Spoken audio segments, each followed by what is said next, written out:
Do I use that? I probably use, does that make sense?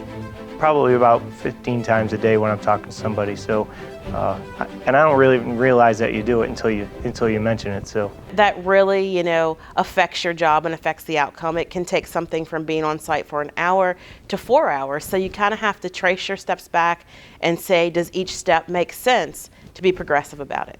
Asking does it make sense is almost a requirement. As soon as a job comes over, you look at what your scope of work is. It's like, all right, what are we supposed to be doing today? I had one where it was like, okay, we're extending an Ethernet circuit. But the main scope just said extend the circuit, general distance 400 feet. And then I look below and I find that we have an Ethernet circuit we're extending. That doesn't make sense to me because that's beyond its limit. So upon doing research, I found that no, we need to do a fiber handoff and do a media converter over. And if I hadn't done it make sense and just went out, we would have had to figure all that out on the fly. And we would have had to redispatch to send out the media converters, and it just makes everything simpler.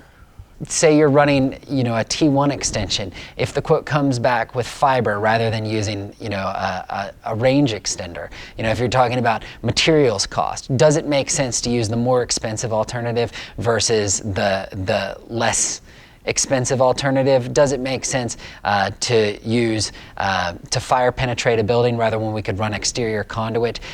What solution meets our objectives in the most economical and time-conscious way? Does it make sense? Definitely comes in handy, especially if we're not the ones initially talking to the customers. You definitely have to know your spectrums. You got to know the rules and regulations to make sure things make sense when they come over to you. About 2 months ago, we were asked to troubleshoot an extension that one of our install teams put in a few weeks prior as the customer was seeing errors on their equipment.